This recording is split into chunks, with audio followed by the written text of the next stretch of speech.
Les saluda cordialmente desde Cuba, patria de José Martí, la profesora Teonila Álvarez Echevarría, máster en educación, profesora auxiliar y profesora también del Departamento de Extensión Universitaria de la Universidad de Pinar del Río, Hermanos Sáiz Montes de Oca. Me complace y emociona poder compartir este tiempo de homenaje al más universal de los cubanos e hijo de toda la América desde el espacio de la respetada cátedra José Martí de la Universidad San Carlos de Guatemala, país que lo recibió en su andar incansable como un hijo pródigo y al cual Martí llevó siempre en su corazón, porque como él mismo expresó en los cuadernos que le dedicara a esta tierra, y lo hizo maestro, que es hacerlo creador. Doy pues encarecidas gracias por permitirme tan gran honor en las vísperas del 168 aniversario del natalicio de nuestro José Martí. El tema de la recepción que la vida y la obra de José Martí ha tenido y tiene en el tiempo es inagotable. Esta tarde pretendo en breve tiempo mostrar cómo la aceptación y acogida de la obra martiana es un hecho irrebatible, apenas 42 años después de su desaparición física, es decir, en tiempo en que las comunicaciones aún no gozaban del desarrollo y la celeridad que tiene en estos tiempos. La recepción, por tanto, de la obra martiana viene dada por dos causas fundamentales. La primera es que la vasta obra y el quehacer revolucionario de este hombre, cuya palabra y acción tuvieron profunda trascendencia en el mundo entero, está, pudiéramos decir, sostenida por los ideales que marcaron lo mejor del siglo XX y marcará la vida de toda la humanidad por el resto de los tiempos. Y en segundo lugar, tiene su causa también en el empeño y los esfuerzos honestos de los cubanos que se propusieron perpetuar e inmortalizar su memoria en el año de su centenario. Entre esos cubanos, un esmirnés de espíritu elevado, muy tenaz, laborioso y amigo de nuestro país, que llegó a Cuba, se radicó en ella, tuvo hijos e hizo familia, se esforzó en todo momento por también perpetuar en el 1953 la obra de José Martí.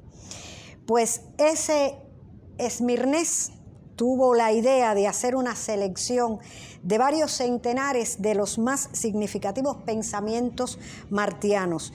Los tradujo al inglés, los tradujo al francés y difundió todo ese pensamiento en las diferentes naciones. El propósito de este judío esmirnés cubano, por, pudiéramos decir, adopción, no pudo ser más encomiable y de especial agrado para todos los cubanos. Aparte de ser una colección impresionante de conceptos universales de José Martí, el libro de Marco Pichon, que así era como se llamaba este judío esmirnés, tiene un valor muy peculiar y es el hecho de reproducir, además de esos pensamientos martianos, las opiniones que acerca de esta personalidad fueron suscritas por incontables personalidades de todos los continentes, de casi todos los países y de los más diversos rasgos y creencias. Pero antes de adentrarnos en esta obra, resultado de un esfuerzo colosal, debemos analizar un tanto el contexto histórico en el que se fragua esta obra, que fue una nueva prueba de la labor culta y benéfica de los hijos de Maimónides, seguidores del gran rabí Ben Maimón, que nació y vivió en el siglo XI de nuestra era y que fue por sus amplísimos conocimientos un precursor de la enciclopedia del siglo XVIII, de los pensadores del siglo XIX, y por tanto también fue un precursor en el pensamiento martiano. Este gran judío fue, como José Martí, perseguido en la Edad Media por los reaccionarios de toda la Haya, sobre todo por los almohares, aquellos fanáticos que conquistaron la España musulmana y que le hicieron huir de su patria. Fue jurista, matemático, médico y por sobre todas las cosas humanistas. Pero como habíamos planteado, vamos a ver muy brevemente el contexto histórico en que se desarrolla esta gran obra de pudiéramos decir, de este judío esmirnés que quiso honrar a Cuba y a Martí en el año de su centenario. Bueno, corría el año 1953, los cubanos celebraban el centenario del natalicio de Martí y, henchidos de amor patrio y de admiración por el héroe, fueron protagonistas de los más hermosos y altruistas hechos y pruebas, ¿verdad?, para honrar el recuerdo martiano.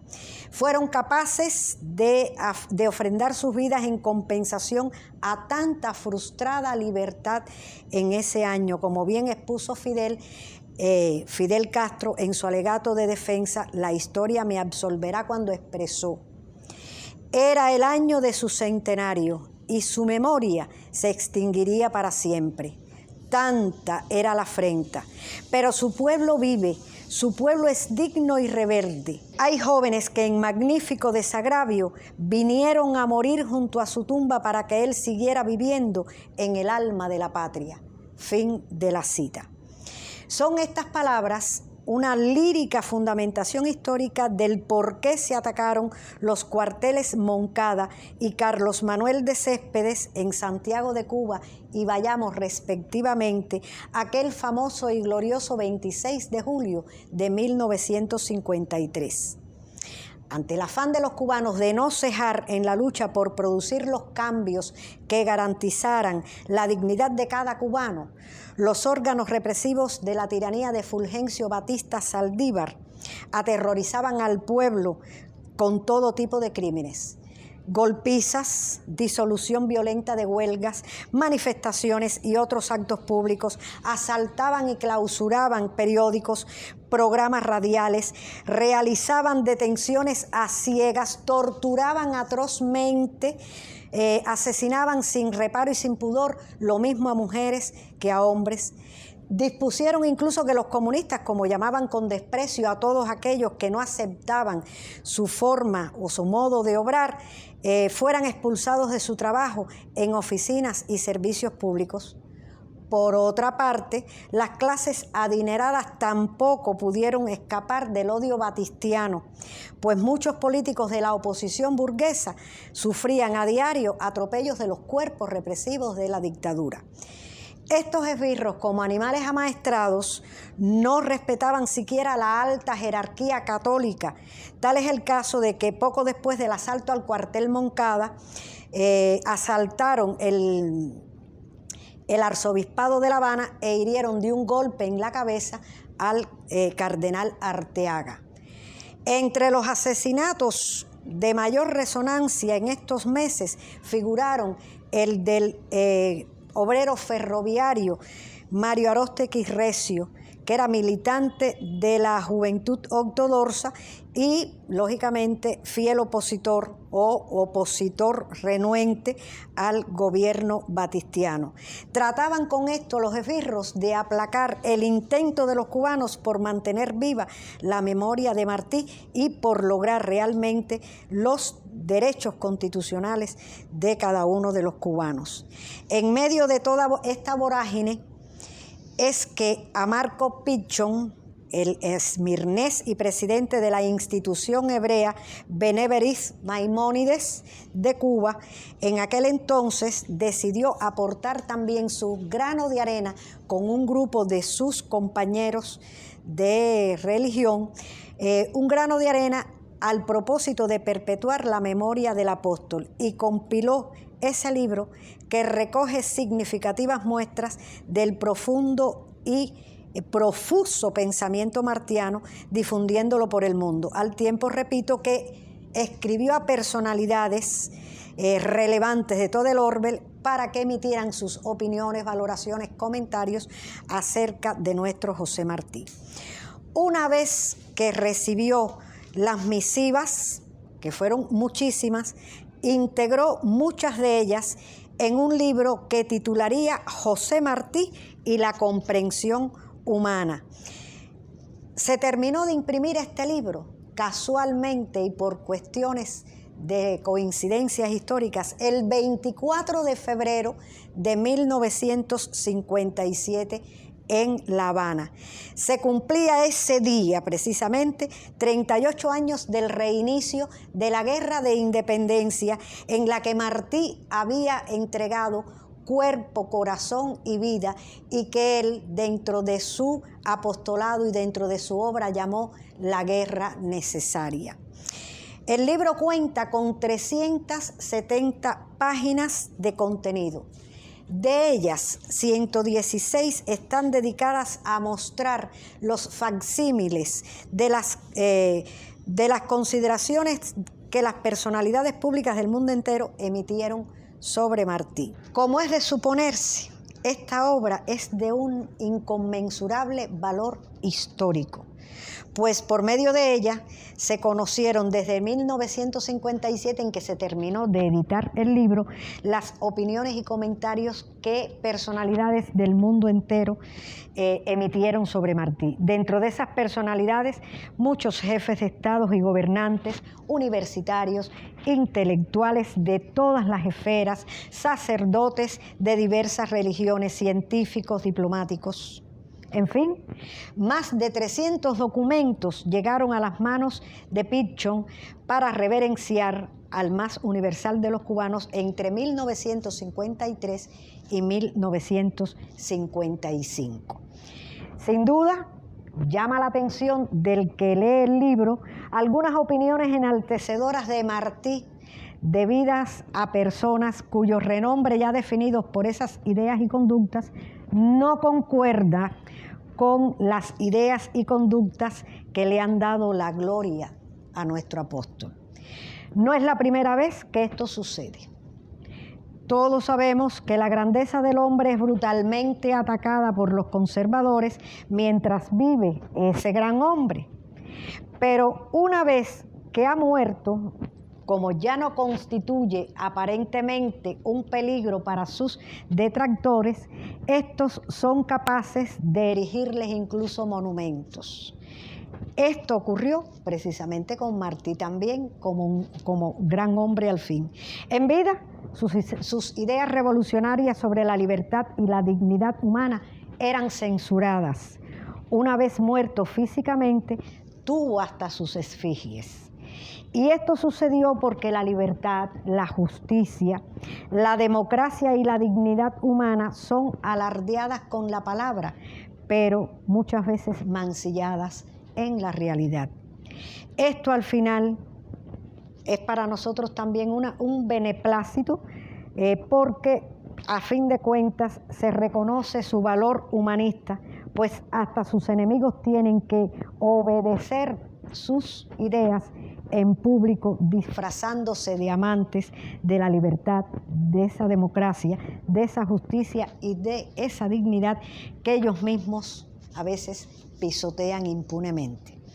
Antes de proceder a compartir con ustedes algunas de esas valoraciones, permítanme mostrarles las cifras estadísticas que corroboran lo que acabo de comunicarles y que están asentadas en el libro. En los 5 continentes, a la altura de 1957, se tenía conocimiento de la existencia y quehacer revolucionario de José Martí. En América fueron 24 los países registrados en el libro José Martí, la comprensión humana. En Europa son 25 los testimonios dados. En África, 9. En Asia, 23. En Oceanía, 2, en Australia y Nueva Zelanda, por supuesto. Ahora, por rangos y creencias, fueron 25 jefes de estados los que aparecen reflejados en el libro. Ministros, 7. Parlamentarios, 6. Ejecutivos municipales, 13. Magistrados, 4. Universitarios, 58. Autoridades religiosas de las más disímiles creencias, 39. Instituciones, 18. Personalidades políticas, 11. Literatos, 7. Un premio Nobel de literatura, el de nuestra Gabriela Mistral. Científicos, 5. Dentro de ellos, 3 premios Nobel. Periodistas, 8. E incluso tenemos la evidencia de un miembro de la nobleza europea, Su Alteza Real, la Gran Duquesa de Luxemburgo, que si bien no emitió por cuestiones de reglas de la corte su opinión sobre Martí, sí alabó grandemente el empeño de Marco Picchon y sus colaboradores para la creación de este libro en la difusión del pensamiento martiano. Los testimonios sobre Martí fueron redactados en 39 idiomas y dialectos diferentes. En resumen, 203 personalidades del orbe emitieron sus valoraciones sobre Martí. Un dato interesante si reflexionamos que solo 58 años habían transcurrido de que muriera en Dos Ríos y de que las comunicaciones, vuelvo a repetir, todavía no tuvieran el desarrollo que tienen hoy. Permítanme entonces leerles algunas de estas opiniones. Y quisiera comenzar por las misivas que el país anfitrión que nos ha recibido hoy tan gentilmente hicieron y aportaron a este libro. Guatemala, 24 de noviembre de 1954, año de la liberación nacional. Bueno, luego del agradecimiento a Marco Picchon, la misiva de Guatemala dice así: José Martí es una de las más nobles figuras entre los próceres de la emancipación de América. Le correspondió a Cuba, patria fecunda en hombres ilustres, la gloria de mecer su cuna. Pero todo el continente lo reverencia por sus calidades cívicas. Fue en grado excelso, pensador original, tribuno elocuente, maestro bondadoso, poeta delicado, apóstol y mártir de la causa de la libertad. Para Guatemala, Martí es un valor nacional por razones de afecto y admiración.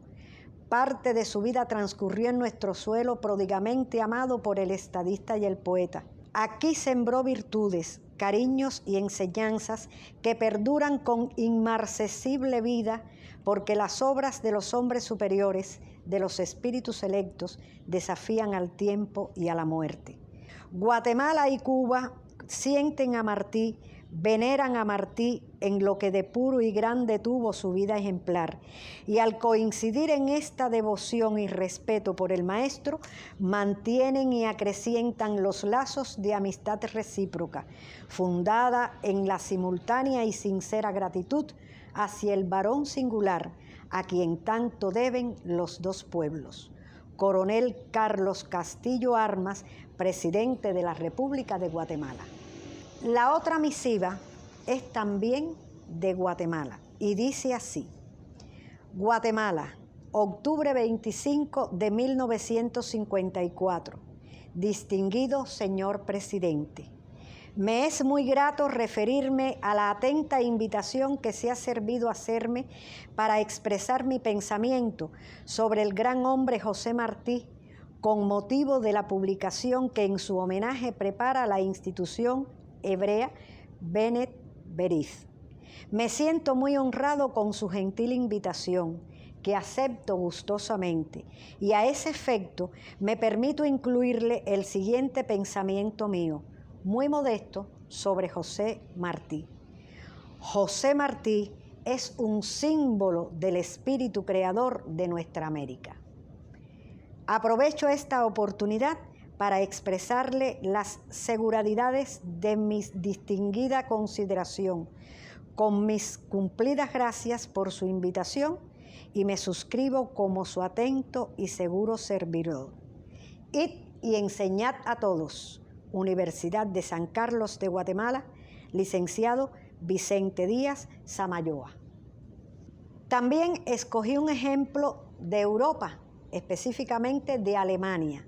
Escribió a Margot Pichon, el rector de la Universidad de Hamburgo, profesor Kolb. Honorable señor presidente, con las gracias más expresivas por su carta del 9 de septiembre de 1954, le puedo asegurar que la Universidad de Hamburgo, como escuela superior, muy unida está con el desarrollo espiritual y cultural de su nación. Si la República de Cuba tiene hoy día un lugar adquirido, gracias a esfuerzos positivos en la comunidad de los pueblos, sabemos que ello se debe en primer lugar a los impulsos múltiples que como todavía hoy fluyen de la personalidad llena de pura humanidad de José Martí. Su obra práctica y política en la América Latina y los hechos por él realizados pertenecen tanto como su obra pedagógica y libertaria a la historia. Sus pensamientos sobre la vida en común y la libertad humana siguen siendo aún hoy un ideal anhelado. Y un dato curioso que traigo es esta carta del continente asiático, escrita por el presidente del Estado de Israel en aquel entonces, Itzhak Ben-Zvi. Dice la misiva: estimados señores, me he enterado por su correspondencia con verdadero agrado del libro que la Bene Beris tiene en preparación en homenaje al centenario del natalicio del apóstol Martí, héroe nacional de Cuba. De sus obras literarias puede apreciarse cuánto sintió ese luchador por el ideal de libertad, que sufrió las amarguras del exilio y de peregrinaciones, de la persecución por el bien de su pueblo y de su patriotismo. En cada momento José Martí expresó sus profundos sentimientos por la hermandad de los seres humanos. Él luchó con su pluma contra todo sentimiento de odio. Ya desde ese punto de vista, él tiene el reconocimiento del pueblo de Israel. Este reconocimiento tendrá su expresión concreta también en la tierra de Israel al eternizar entre nosotros su nombre y su memoria con el bosque José Martí, que será plantado próximamente en los montes de Yehudá, en el Estado independiente de Israel. Con bendición, Itzhak Ben-Zvi. Como ustedes pueden ver, este sería el primer monumento, el primer bosque creado en nombre de nuestro apóstol en el exterior. Y por supuesto que no podía faltar la opinión del pueblo cubano en este libro. 23 fueron las personalidades cubanas que emitieron su criterio y que fueron recogidas en el texto que estamos hoy presentando. Voy a leer solamente una, pero con esta bastará para saber lo que el pueblo de Cuba sintió aquel 1953, el año del centenario de Martí, y lo que siente todavía hoy y sentirá siempre. Fue escrita por Dulce María Loinás Muñoz, Premio Nacional de Literatura y Premio Cervantes de las Letras Hispánicas, hija, por demás y con más mérito, del lugarteniente general del Ejército Libertador, Enrique Loinás del Castillo, ayudante de campo de Antonio Maceo, y que tuvo la posibilidad a los 16 años de conocer a Martí y de comprobar toda la grandeza y la humildad de este hombre. Leo a continuación. Esta carta lleva título. Dulce María le puso Martí, hombre de fe. Dice la poetisa: hay un modo de servir mejor y como más dulce para quien ha de ser servido, que el ofrecer el tesoro de la bolsa o la inteligencia, el calor de las palabras o el ejemplo, la fuerza de los brazos o del carácter, y hasta el pecho del amor o de la bala que lo busca. Hay, digo, un modo de servir, de dar, de hacer, más hondo y más enraizado, más difícil y más generoso, que más que en ningún hombre del continente se da en José Martí. Y este modo de servir es creer. Creer es todavía más que amar. José Martí no solo amó, también creyó. El amor pudo moverlo a servir la patria, y como a otros, la justicia de su causa, la conciencia del deber y aún la rebeldía de la sangre joven, pero a servirla sin cansarse, sin ceder un instante al desaliento y contagiando a los demás aquel fervor irresistible, a servir como él servía, solo mueve la fe. Cuando Martí servía a Cuba, creía en ella, estaba seguro de su destino y de su puesto en el mundo. Y ante esta certidumbre, jamás juzgó perdido un solo paso suyo, inútil una jornada, incapaz un solo hilo de tejer la gran red. Jamás le dolió el esfuerzo sin recompensa aparente, el sacrificio desprovisto de fin inmediato, la palabra que se dice con sangre y parece que nadie oye. Martí jamás se queja, jamás vacila, jamás retrocede. No sabemos los ríos de amargura que se volcaron sobre él, porque su miel está intacta. Ignoramos qué frío le puso alguna vez los labios blancos, porque todo él es como una ola tibia, que tibia llega todavía hasta nosotros. No nos queda memoria de sus noches de insomnio si las tuvo, de sus días de soledad que fueron muchos, porque él solo habló y escribió de amor y de esperanza. No sabemos de él nada que no sea fecundo, pleno, firme, jubiloso. Él es quien ve nacer los pinos nuevos tras la tormenta reciente, por debajo de los pinos caídos, cuando casi no han asomado aún sus verdes puntas a flor de tierra. Él, quien descubre la cosecha de perlas que da el mar arado por un rejón de fuego. Y es que solamente creyendo se empuja a veces la verdad reacia. Solamente creyendo le traspasamos nuestra sangre, le damos cuerpo vivo más allá de nuestro cuerpo y nuestra sangre. Por eso, cuando las pasiones propias de un pueblo joven en pugna unas con otras parece que nos ensombrecen el horizonte, yo evoco la confianza, el crédito de bondad y eficiencia que nuestro apóstol abrió siempre a su patria. Y digo entonces, somos los hijos de la fe y Dios no dejará que nos perdamos. Dulce María Loinás. Queridos colegas, como se ha podido apreciar, a la altura de 1953 ya se admira a Martí por sus esenciales cualidades de genio, su pasión por la libertad humana, su lucha por la independencia de su patria y la de otras patrias, por la virtud pura y heroica de su civismo, por el realismo que supo imprimir a su ideal, acompañándolo siempre en su acción valerosa, va la idea sagaz, la meditación efectiva. Lo admiran por su espíritu abnegado, su inextinguible convicción en la verdad y el bien, su infinito amor humano, comprensivo, universal. Fue en aquel entonces y lo es hoy todavía admirado por su capacidad de avistar el futuro, que sintetizó ya desde 1883 cuando expresó, y cito, el siglo XVIII fundó la libertad, el siglo XIX fundará la ciencia, así no se ha roto el orden natural y la ciencia vino después de la libertad, que es madre de todo. Fin de la cita. Como sabemos, así se ha cumplido. Muchas gracias a ustedes en primer lugar por permitirme compartir mi devoción por Martí y muchas gracias también al equipo de Producciones Villaverde, un equipo que siempre ha apoyado la vida y la obra de José Martí, que tiene gran interés en hacer y continuar su trabajo en la difusión de esa obra y que son ellos justamente los que me han permitido llegar hasta ustedes en esta tarde. Muchas gracias nuevamente y recibamos el aniversario 168 del natalicio de Martí con todo el corazón henchido de pasión y lleno de esa tibieza que nos imprimió siempre la palabra del Maestro. Muchas gracias.